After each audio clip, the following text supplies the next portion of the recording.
इस संसार में मनुष्य ही नहीं, प्रत्येक प्राणी सुख चाहता है, दुख से दूर रहना चाहता है। बस फर्क इतना है कि मनुष्य के पास बुद्धि होती है। मनुष्य अपने बुद्धि के सदुपयोग से सुख प्राप्त कर सकता है, परंतु अन्य प्राणियों के पास इतनी बुद्धि नहीं होती जिससे वो सुख की स्थितियां पैदा कर सकें। जीवन जीने के लिए संतुलन की आवश्यकता होती है।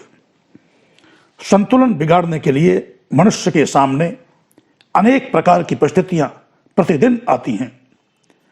अनुकूल परिस्थितियां सौभाग्य या सुख के प्रतीक हैं। भाग्य अनुकूल है तो परिस्थितियां भी अनुकूल हैं। यदि भाग्य प्रतिकूल है तो परिस्थितियां भी प्रतिकूल होकर मनुष्य को विचलित और अस्थिर कर देती हैं।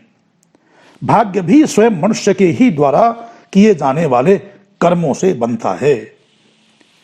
परमात्मा ने हर मनुष्य के अंदर इतनी बड़ी शक्ति दी है कि वह हर स्थिति का सामना कर सकता है। आंसू बहाने से दुख कभी कम नहीं होता।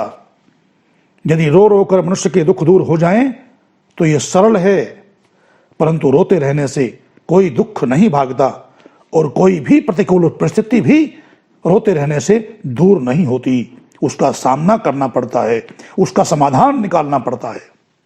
हर स्थिति और परिस्थिति के लिए अपने अंदर की शक्ति और संतुलन को ठीक करने की आवश्यकता है। इसके लिए आवश्यक है मनुष्य अपने अंदर विवेक शक्ति पैदा करे, क्योंकि विवेक ही मनुष्य को पतन की ओर ले जाने से रोक सकता है। जीवन में विवेक शक्ति की प्राप्ति के लिए परमपिता परमात्मा से, भगवान से प्रार्थना करनी चाहिए। सभी सांसारिक वस्तुएं तथा संसाधन बुद्धि और विवेक द्वारा ही प्राप्त होते हैं। इसलिए गायत्री मंत्र में बुद्धि की प्राप्ति के लिए परमात्मा से प्रार्थना की गई है।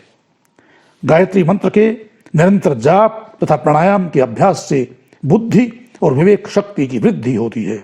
इसीलिए प्राचीन काल से ही गायत्री मंत्र का इतना ज्यादा महत्व आज तक चला आ रहा है। किसी भी मंत्र का जाप करते हुए मनुष्य की भावना और विचार वैसे ही होने चाहिए।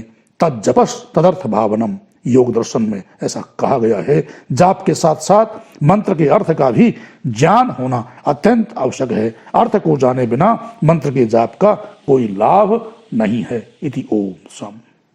सब्सक्राइब कर लें ताकि नई नई ज्ञान की बातें आपको नियमित प्राप्त होती रहें। धन्यवाद।